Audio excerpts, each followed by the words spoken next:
Letitia James wasn't supposed to be noticed. Not on this flight. Not in seat 3A. Not behind those wide-rimmed glasses and a simple beige coat. The New York Attorney General had slipped onto the plane with the quiet efficiency of someone used to navigating chaos without drawing attention. But as her eyes tracked the scene unfolding just a few rows ahead, it became clear she wasn't just here as a passenger. She was watching closely. 2 rows ahead stood her former aide, once one of the sharpest legal minds in her office, now wearing a navy blue flight attendant uniform and calmly straightening a row of service trays. The transformation, for those who didn't know the backstory, might have seemed like a fall from grace, but Letitia knew better. She had seen this woman handle political firestorms, internal investigations, and courtroom crossfire with the same kind of poise she now brought to the beverage cart. And today, that poise was about to be tested. Boarding gate B12 had been buzzing with the usual airport choreography, toddlers melting down over juice boxes, businessmen pacing like caged animals, and security announcements looping on repeat. But one group, 4 well-dressed, overconfident passengers lingering by the VIP check-in, had managed to poison the air with the sound of wealth weaponized into arrogance. "She's got that look," one man sneered, nodding toward the X8 as she moved past. "The kind that screams, 'Please tip me in compliments. I need to feel seen.'" Another chuckled behind his sunglasses. "Hope she at least speaks English. I can't do another flight with a damn accent I need to Google Translate." Letitia heard it. So did the former aide. Neither reacted. Not yet.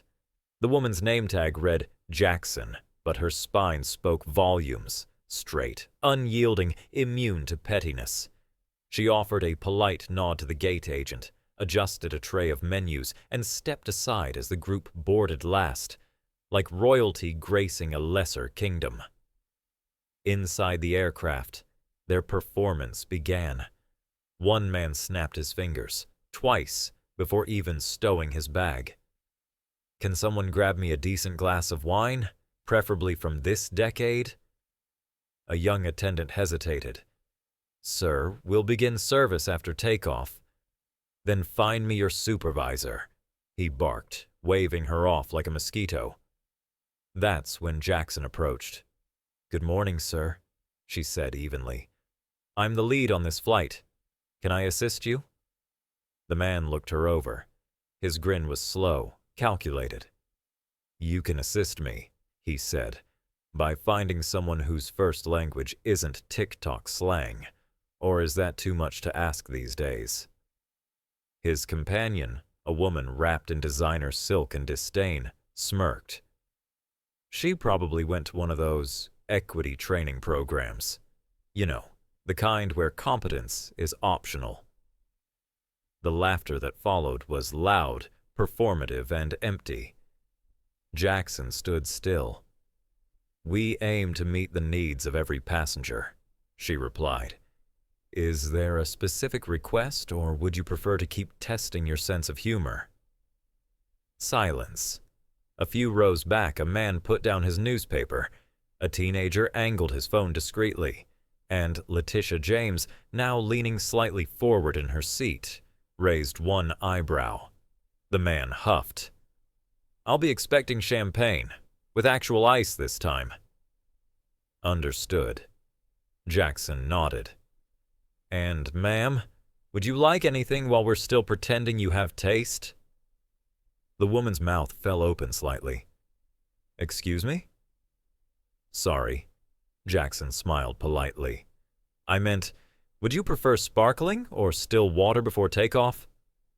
Letitia stifled a chuckle. The woman rolled her eyes. "Just don't mess up my order like last time, whatever it was." Jackson turned to go, unshaken. As she passed by, she heard one of the men mutter just loud enough, "This is why they hire cheap labor." Looks good in uniform, doesn't ask questions. Behind them, a middle-aged couple exchanged a glance. The teen hit record, and Letitia, still silent, reached into her carry-on. Not for her phone, but for a small leather-bound notepad. "Something wrong, ma'am?" the junior attendant beside her asked. Letitia's voice was quiet, calm but cool like steel. "Not yet," she said, "but something's about to be." In the galley, Jackson exhaled slowly and adjusted a stack of napkins. She'd been called worse, treated worse. But what they didn't know, and what Letitia James knew all too well, was that you never really leave the work of justice behind. You just find new battlegrounds, and sometimes those battlegrounds come with aisle numbers and overhead compartments. Power rarely announces itself with a megaphone. Sometimes it crouches next to a man gasping for breath on the carpet of business class, while the same people who mocked you moments earlier scream like children dropped off at the wrong summer camp. And for Letitia James's former aide, now back in uniform, sleeves rolled and jaw set, this was not poetic justice. This was just Tuesday. The man with the shiny watch and the shabbier soul had gone down hard. Thud, gasp, silence, right in the middle of his mocktail monologue. One moment he was sneering at Jackson for daring to exist outside the margins he assigned her. The next, he was a crumpled heap in the aisle, clutching at nothing.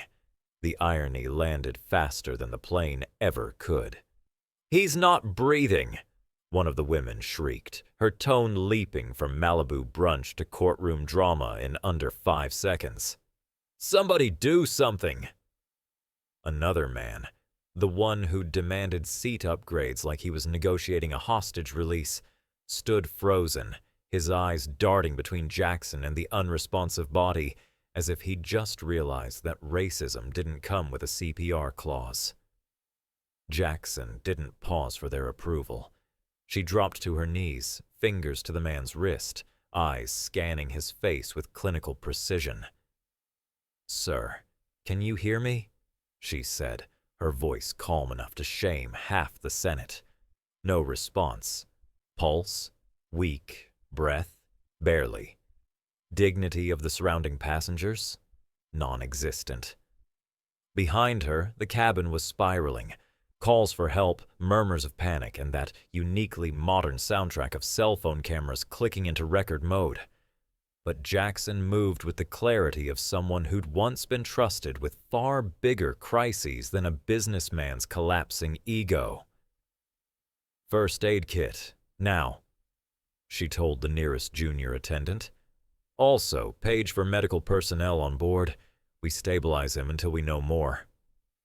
The group of elitists stood like mannequins at a Brooks Brothers fire sale, exchanging frantic looks. "Is he on anything?" she asked. "Heart meds, blood thinners, anything." One of them stammered. I think he takes something. Maybe for cholesterol? I don't know. He orders the low-salt steak sometimes." Brilliant. The man might be on the brink of cardiac arrest, and his best friend remembered his menu choices. Jackson didn't bother responding. Her hands were already adjusting the oxygen mask another crew member had delivered.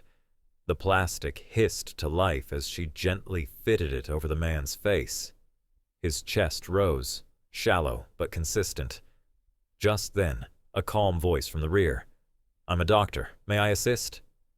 Heads turned. A man in jeans and a college hoodie stepped forward, flashing credentials. Jackson looked up. No pride, no hesitation. Just a nod. "Please." The doctor crouched beside her, eyes scanning the setup. "You've done everything right," he said.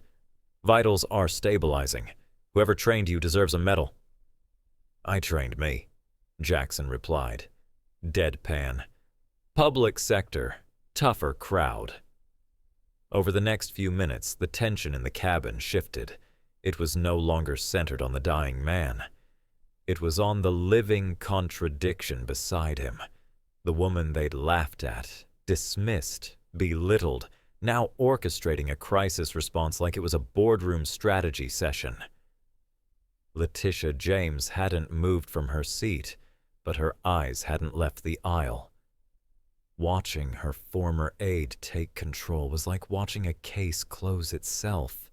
No theatrics, no flourish, just competence sharp enough to cut through class bias like a hot knife through cheap caviar.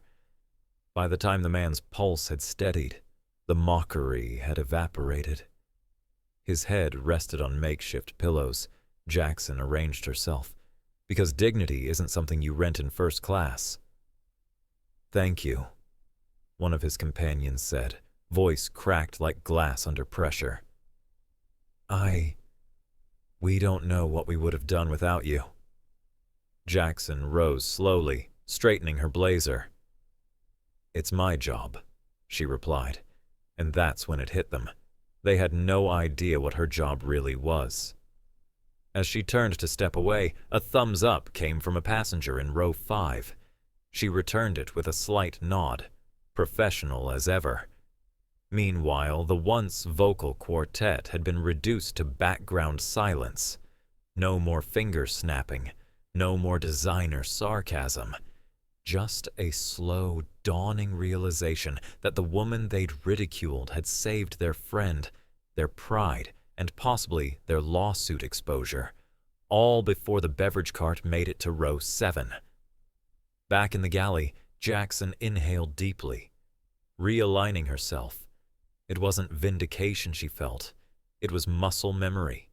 There'd been a time she'd worn heels instead of compression socks, carried binders instead of beverage trays, and drafted legal briefs instead of safety briefings. But justice? That stayed in the blood. A junior attendant peeked in nervously. "Ma'am Jackson, one of the passengers is asking about you. They want to know your position." Jackson raised an eyebrow. Of course they did. The dignity they refused to offer earlier now required a job title to validate. Typical. "Tell them I'll be right there," she said. But as she stepped into the aisle, Letitia James finally stood up too. Because some lessons can't be delivered from the sidelines, and for this cabin, class was just about to begin. Of all the places for an identity crisis, business class isn't usually the top of the list. But there they were, 4 designer-clad adults huddled around a reclined seat like Wall Street analysts who had just discovered their investment portfolio was built on expired coupons and ego. Their friend, now stable and breathing, thanks to the woman they'd treated like a disposable name tag, lay nestled under airline pillows with the reverence of a pharaoh. The tension had shifted, not from fear, but from shame, the kind you can't dry clean or hide behind a Cartier bracelet. "Excuse me?" The woman in the silk blouse called out, her tone now stripped of the Chardonnay arrogance it once carried. "Miss, could we speak with you?" Jackson walked over, expression unreadable, like someone who'd been through enough court depositions to detect sincerity in its rare form. The woman tried a smile. It twitched. "We just wanted to say thank you for what you did, for how calm you were. I don't understand how you kept it together like that." Jackson looked her straight in the eye.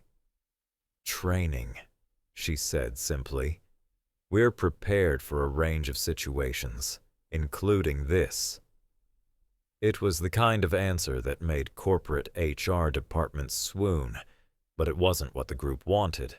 They wanted reassurance, a clean slate. They wanted, above all, to believe that this wasn't as bad as it looked, that they hadn't just ridiculed the very person who saved them from turning this flight into a memorial. But it felt like more than training. The man in the navy blazer chimed in, tugging at his collar. "You were different. I mean, What exactly is your role on this airline?" Jackson paused. Her first instinct was to give them nothing, to let them sit in the uncomfortable silence of their own assumptions. But then she noticed something. Letitia James, now standing in the aisle, arms crossed, quietly observing. Permission wasn't asked. It wasn't needed. Jackson gave a small nod. "I've been with the airline a long time. That's all you need to know. But fate has a brutal sense of timing." The doctor, still seated nearby, chuckled and ruined the suspense with the kind of blunt observation that only men with emergency credentials and no filter can get away with. "Come on, she's not just crew. That kind of leadership doesn't come from passing a beverage cart exam. She's clearly someone who's been in charge before." The group turned back to Jackson, brows furrowed in confusion. "Wait, are you?" the woman asked, voice trailing like a badly written plot twist. Jackson exhaled softly. "I'm not just a flight attendant," she said. "I used to work for the New York Attorney General, and today I'm assisting this airline as a senior crisis and safety consultant." The silence hit like turbulence. Not the kind that makes you buckle up, but the kind that makes you rethink every word you've ever said out loud on a plane.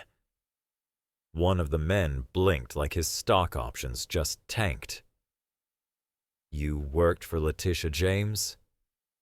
The name landed like a gavel. Letitia took a single step forward, arms still folded. "She didn't just work for me," she said. "She ran half my office during the COVID fraud litigation and had the nerve to write 3 drafts of the statewide ethics memo before lunch." The designer woman's jaw dropped. "Oh my God, I didn't recognize you," she muttered, eyes flitting toward Letitia's seat. "I thought you were just another passenger." "Isn't that the problem?" Letitia replied coolly. "You only recognize people when you think they outrank you." The woman had the decency to flinch. Around them, other passengers were no longer pretending not to listen. Heads had turned. Phones were off. This wasn't entertainment. It was a master class. "We had no idea," the man mumbled. "You were so humble." Jackson raised an eyebrow. "There's no humility in ignoring someone's dignity until they save your friend's life. That's not humility. That's hierarchy dressed up in manners." There was no rage in her tone, no triumphant crescendo, just surgical precision, the kind that cut deeper than any outburst. The woman tried again, fumbling toward a sentence that might redeem her. "We misjudged you, and we're truly sorry. For everything." Jackson nodded.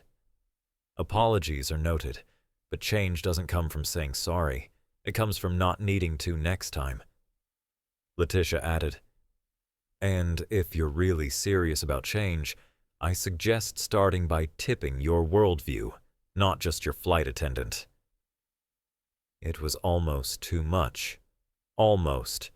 But then something remarkable happened. The woman, designer labels and all, stood up, walked toward the galley where Jackson had returned to brewing coffee, and cleared her throat. This time, her hands were wringing. Her words trembled. "Miss Jackson, I wanted to apologize properly. Not just because of what happened, but because we were wrong before anything happened. We treated you like you didn't matter, like you were invisible, and then you saved our friend, and you were kind. I'm so sorry." Jackson didn't smile.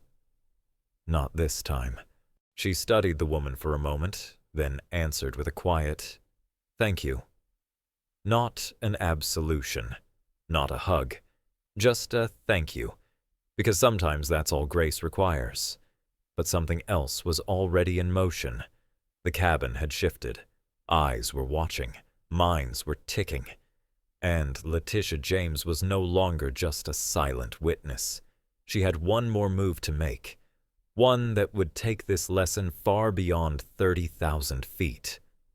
The thing about conscience is, it's like turbulence. Most of the time, people don't notice it until their drink spills. And on this flight, business class had just experienced a Category 5 moral jolt. Gone were the champagne snobs and seat-back philosophers. In their place stood something far more rare at 35,000 feet: accountability. It started with a whisper, a brittle apology from a woman whose wardrobe probably cost more than most people's annual rent. But this time, her voice trembled, not from altitude, but from the altitude drop in her ego. "I just want to say," she began, the words reluctant, like an heiress learning to pump her own gas. "We were wrong, completely wrong, and I'm sorry." Jackson studied her, not to judge, but to weigh the sincerity, the kind of weighing that comes from years in politics, courtrooms, and the bitter hallway of compromise. "It's not easy admitting mistakes," she said, her tone even. "But growth doesn't happen without discomfort, and you've been deeply uncomfortable today." Behind the woman, the others nodded like interns at a TED Talk they barely understood. One by one, they echoed the apology, each confession less about theatrics and more about an overdue realization that maybe, just maybe, being rich didn't automatically entitle them to moral immunity. "I appreciate your words," Jackson said, folding her hands neatly. "But this was never about me. It's about whether we see each other as human beings, not service objects. Everyone on this aircraft deserves respect, whether they're pouring drinks or pulling oxygen masks." That line hung in the air, far heavier than their overstuffed luggage. Around them, the cabin had turned into a quiet theater of reckoning. A woman in coach wiped her eyes. A man in first class gave a small nod. Even the doctor from economy, who, despite being the literal lifesaver, seemed to fade behind the sheer gravity of what Jackson had just taught without a single raised voice. The reformed snobs returned to their seats, but their energy had shifted. No more barked requests, no more theatrical sighs, just silent eye contact with the crew. A thank you here, a please there. Hell, one of them even wiped down his tray table, and as the engine slowed and the city skyline emerged like a verdict outside the windows, something unprecedented happened in business class. They began whispering not insults, but plans. "We need to do more than apologize," said the woman with the clutch bag and bruised pride. "A note? A gesture? Something concrete." "She didn't owe us anything," one man muttered, "and she gave us everything. That's what class actually looks like." Another chimed in, "It's not just about saying we're sorry. It's about making sure this doesn't happen again. To anyone." By the time the plane touched down, the group had cobbled together a plan that didn't involve PR firms or filtered apologies. It involved money, of course, but this time pointed in the right direction. As the cabin filled with that familiar post-landing applause, Jackson walked the aisle one last time. But this wasn't about pretzels and seatbacks anymore. She stopped when she saw the group waiting, all standing, awkward, but resolute. The woman stepped forward, holding a small card. "Miss Jackson," she said, her voice low but steady, "before we leave, we want to thank you again. Not just for saving our friend, but for teaching us something we clearly should have learned a long time ago." She handed over the envelope. Inside was a handwritten note, surprisingly neat for a woman who had earlier used her words like weapons, and a printed receipt. A sizable donation to an organization supporting black aviation workers across the country. Not just a hollow check, but a redirect of guilt into policy. Jackson read it silently. No theatrics, no Instagram-ready tear, just a nod. "Thank you," she said simply. "Not just for the gesture, but for letting the moment actually change you. That doesn't happen as often as you think." The group looked humbled. One of the men, eyes rimmed with the kind of clarity that only public embarrassment can deliver, added, "You reminded us that leadership isn't about rank or title. It's how you carry yourself when no one's watching, and even more when everyone is." Around them, passengers had begun to gather, some to disembark, some just to say thank you. A woman from row 11 handed Jackson a handwritten note of her own. A man from the back offered his business card. A child whispered to his mother, "I think she's like a superhero." Jackson smiled. "Superheroes don't serve coffee," she whispered back, "but they do show up when it counts." And as the final passengers filed past, the man who had collapsed, now upright, clear-eyed and humbled by something far greater than heart failure, extended his hand. "You didn't just save my life," he said. "You rewired something in all of us." Jackson shook it. Firm, direct. Every day is an opportunity to do better. Let's not waste it. Then came the final twist. Quiet, but deliberate. Letitia James, who had until now observed like a shadow with a subpoena, stepped to the front of the cabin and made a single call. Not to the press, not to a donor, but to the CEO of the airline. "We need to talk," she said simply. "About training, hiring, and how your culture lets this kind of thing happen at 30,000 feet. Because apologies are nice, donations are better. But federal attention, that's when real reform begins. And if business class thought their turbulence was over, they were in for one more landing they hadn't accounted for." "I don't know if you'll remember us," the woman said, her voice coated in that trembling sincerity people use when they've just realized they've spent the last few hours publicly embarrassing themselves. "But we'll never forget you. Thank you for your patience and your grace. You've inspired us to be better." It was the kind of line that might have sounded like damage control if it weren't so unpolished, so visibly human. Jackson looked at her, not with triumph, but with the cool steadiness of someone who had been underestimated by people like this her entire life. "It's never too late to start," she said gently, not dramatically, not bitterly, just enough. And with that, the Gucci redemption arc exited the plane, dragging their carry-ons and collective guilt down the jet bridge, leaving behind a cabin still echoing with stunned silence and something stranger. Respect. The kind of respect that wasn't bought with an Amex Platinum, but earned the hard way, through competence, control, and the quiet obliteration of stereotype. As they walked away, a young boy tugged his mother's sleeve. "Mom," he whispered, eyes wide as saucers.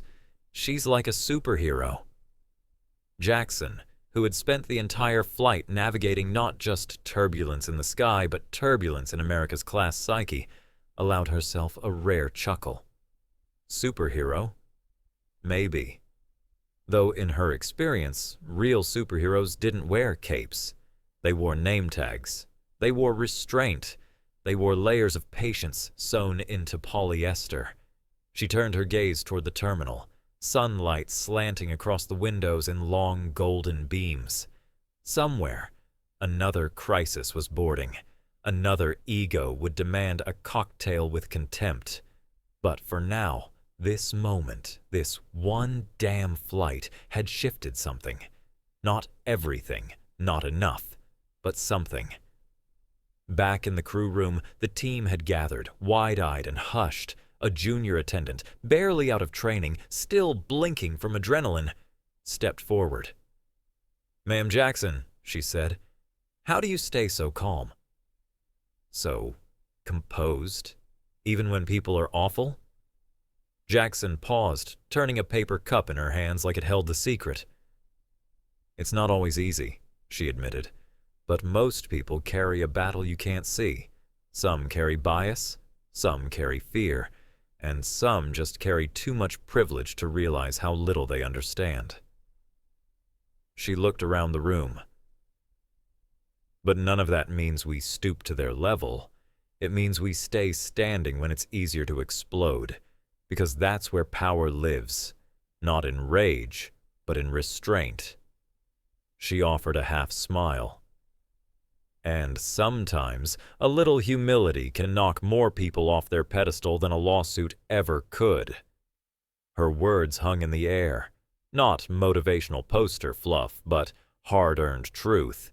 The kind that doesn't need applause because it comes from a woman who has already outlived more storms than most of the passengers she serves. The kind of truth that doesn't just comfort, it instructs. Later, as she walked through the airport, anonymous once again among the tide of travelers, a few passengers from the flight spotted her. Some waved, others offered a nod. One man, maybe late 50s, paused long enough to step in front of her and say, "Thank you for reminding us what leadership actually looks like." She gave him a small nod. She didn't need to say anything else. Leadership, after all, wasn't a thing you declared. It was something you did when the cameras weren't rolling, when the passengers weren't clapping, when the people in business class weren't offering checks, but sideways glances. Jackson kept walking. No entourage, no photo op.